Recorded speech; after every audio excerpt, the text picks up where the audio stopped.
I was a little girl in Thailand, had a bamboo pole across my shoulders. On each end of the pole is a bucket, and in that bucket was water. I was only way little big, this big. Not that much taller than I am now, obviously. So that's how we used to get water. We'd go down to the river or the stream. And this was when we could still drink our water. And, we would catch the rain, and we would bathe that way. My father would take the water buffaloes, and he would take them out in the fields, and they would graze. And all you could see is just fields and fields of rice paddies everywhere.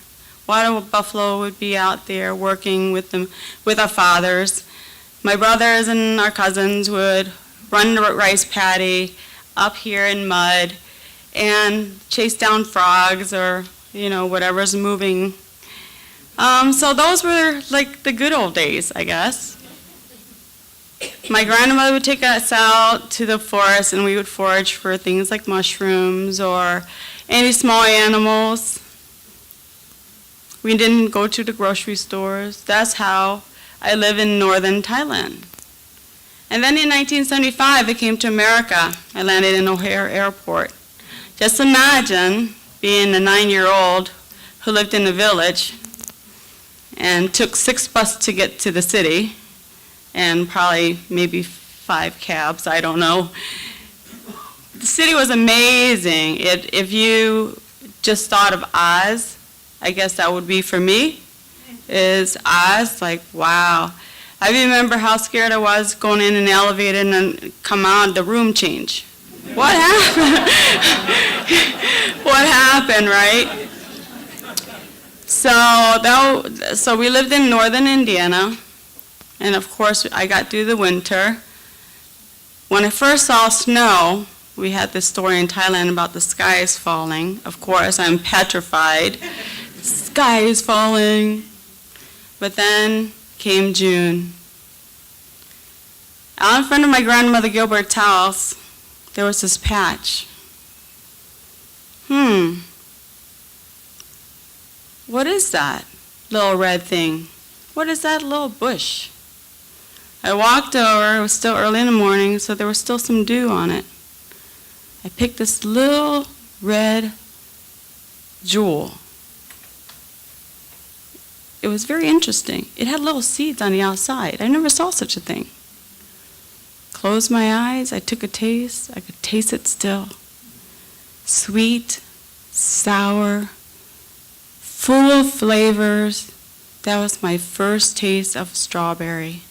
And every year, when we go pick strawberries, it brings me back when I was 9 years old.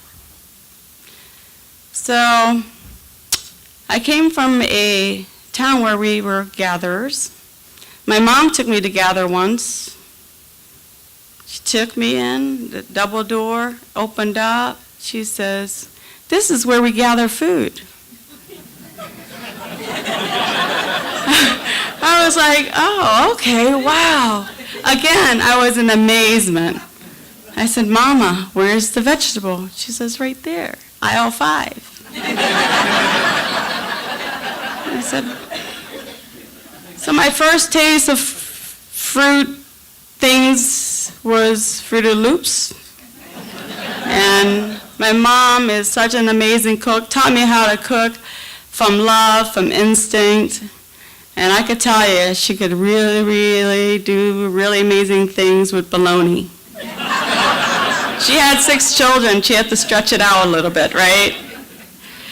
Like I said, my mom's really a wonderful cook.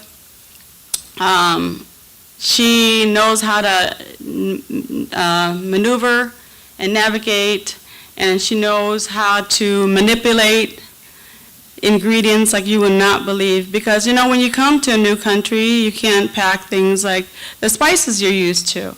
Kaffir lime leaf, lemongrass, ginger, galanga, things like that, and chili. We're Thai, so we need our chili. So my mom got a bunch of friends together so they would exchange seeds.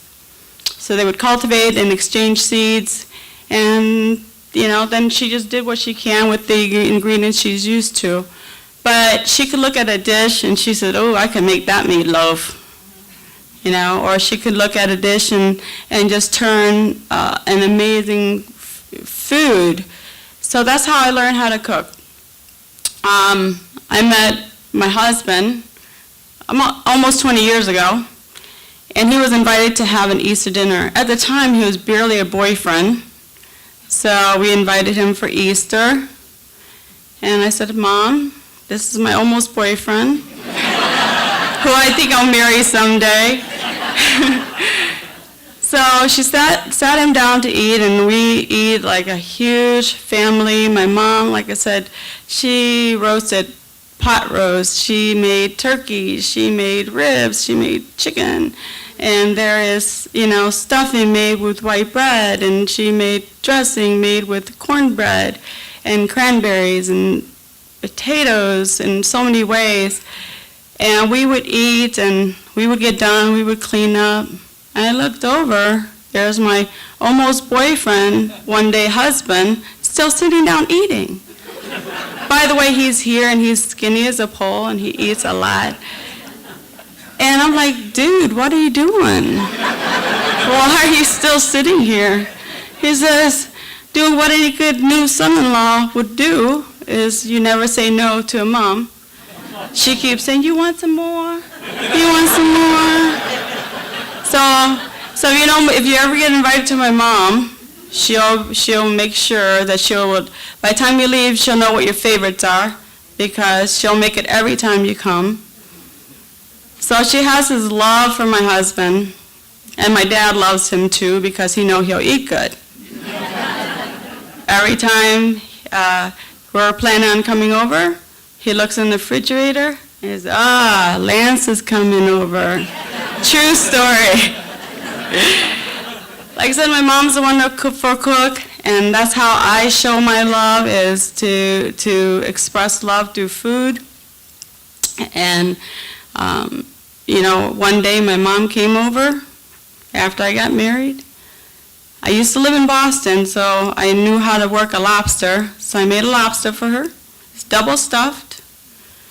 And I had it shipped from Boston because I had some connections, some friends there.